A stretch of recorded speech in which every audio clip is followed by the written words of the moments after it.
बिस्मिल्लाहिर्रहमानिर्रहीम। अस्सलामुअलैकुम मोहतरम नाजरीन, इस वीडियो में आपको बताया जाएगा कि वो कौन से 3 घर हैं जिससे अल्लाह सख्त नफ़रत करता है। हम सब भी हज़रत अली मुर्तज़ा रज़ियल्लाहु ताला अन्हा शेर खुदा करमल्ला वजहो करीम की इल्म फ़रासत और बहादुरी से वाकिफ़ हैं।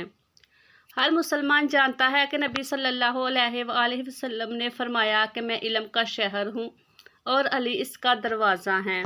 एक मरतबा हज़रत अली रज़ियल्लाहु ताला अन्हु नमाज असर पढ़ने लगे तो एक शख्स आप रज़ियल्लाहु ताला अन्हु के पास आया। इसकी वजह यह थी कि वह आपकी नमाज असर कज़ा करवाना चाहता था, इसलिए इसने आपसे एक ऐसा मुश्किल सवाल पूछा जिसके लिए एक लंबा जवाब दरकार था, और इस सवाल का मकसद भी यही था कि आपकी नमाज कज़ा करवा सके। लिहाजा इसने आपसे पूछा कि आया अली बताइए कि दुनिया में कौन कौन से जानवर ऐसे हैं जो अंडे देते हैं और कौन से जानवर बच्चे देते हैं। हज़रत अली रज़ियल्लाहु ताला अन्हु ने इस शख्स की जानब देखा और फरमाया, वो तमाम जानवर जिनके कान इनके बाहर होते हैं वो बच्चे देते हैं, और वह सब जानवर जिनके कान अंदर होते हैं वो अंडे देते हैं। आज साइंसदानों की सदियों की तहकीक के बाद इस बात की तस्दीक हो चुकी है। यह थी हज़रत अली रज़ियल्लाहु ताला अन्हु की सहाफ़ी फ़रासत और अल्लाह ताला की जानिब से अता करदा ज़हानत।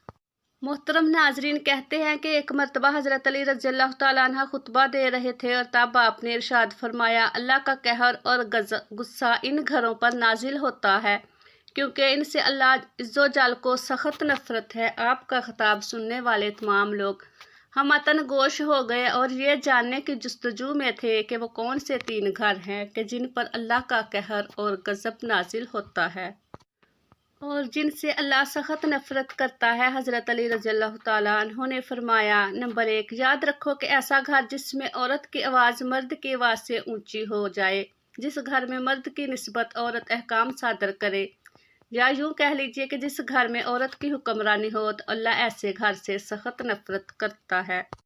नाजरीन, औरतों को जो हुकूक और आज़ादी दीन इस्लाम ने दी है, इससे पहले किसी मज़हब ने ना दी थी, लेकिन साथ ही साथ इस्लाम ने यह भी तालीम दी है कि मर्द हाकिम जबकि औरत महकूम है।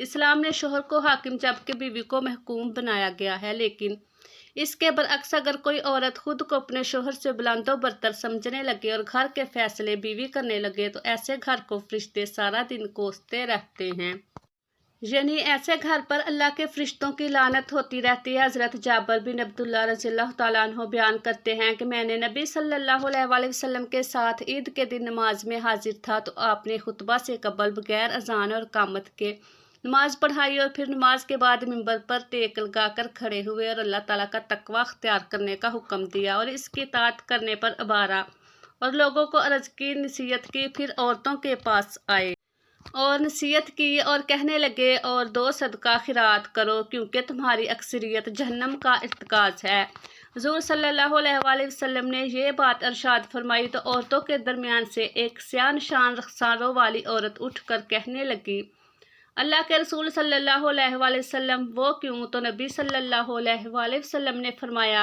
इसलिए कि तुम शिकवा और शिकायत बहुत ज़्यादा करती हो और खावंद की नाफरमानी और नाशुक्री करती हो।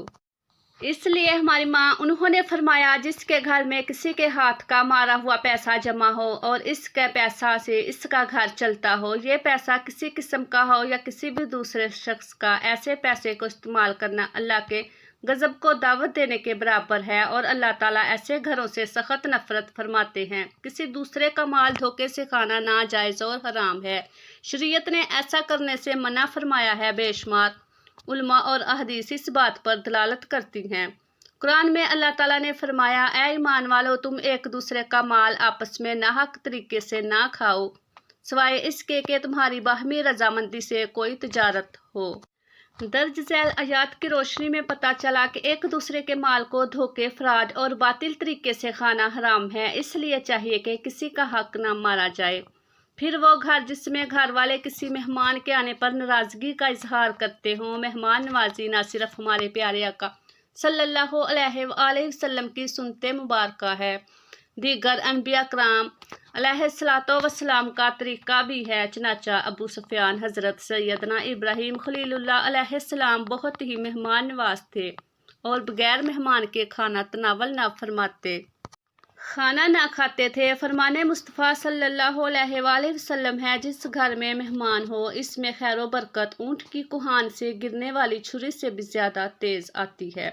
چنانچہ یہ بھی فرمایا گیا کہ جس گھر میں مہمان کے آنے سے ناراضگی کا اظہار کیا جائے تو اللہ تعالیٰ اس گھر سے نفرت فرماتے ہیں اور فرشتے اس گھر والوں کی نمازوں کا ثواب نہیں لکھتے۔ اس لیے چاہیے کہ مہمان کی آمد پر ناراض نہ ہوں، بلکہ مہمان کو اللہ کی رحمت کہا گیا ہے اور اس کا احترام کرنا چاہیے۔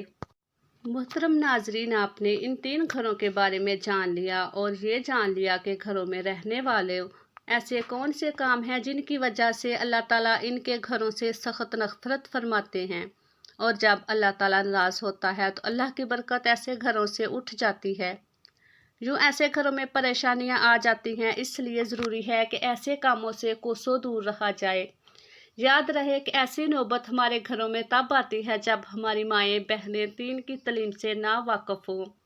اسی طرح مردوں میں بھی دینی تعلیم کی کمی کا باعث بنتی ہے۔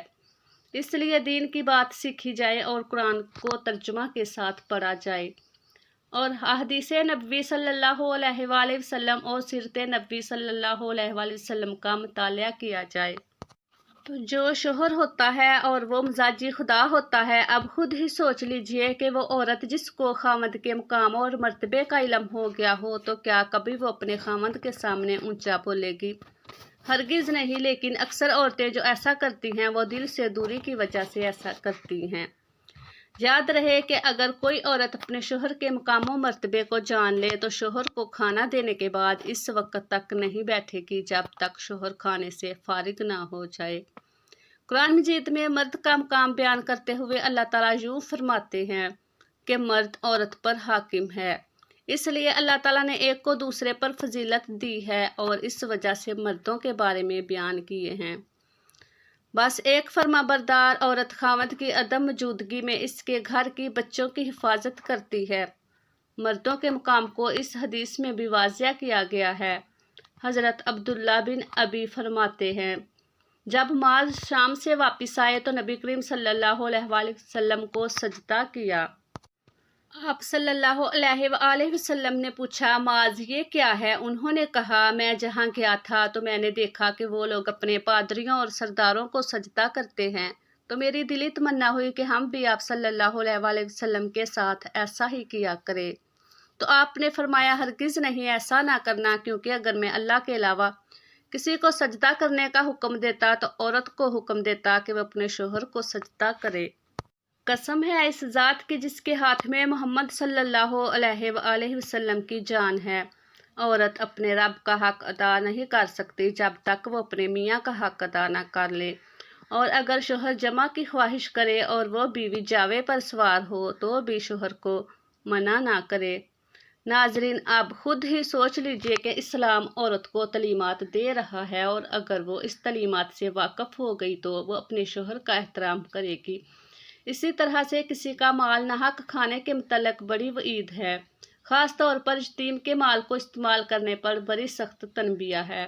جب انسان قرآن و حدیث کا مطالعہ کرے گا تو اس کو ایسی تمام باتوں کا علم ہوگا جو اللہ کے غضب کو دعوت دینے والی ہیں۔ اللہ تعالیٰ سے دعا ہے کہ وہ ہمیں علم سیکھنے کی توفیق دے اور ہمیں علم پر ایمان پر چلنے کی توفیق عطا فرمائے۔ آمین ثم آمین۔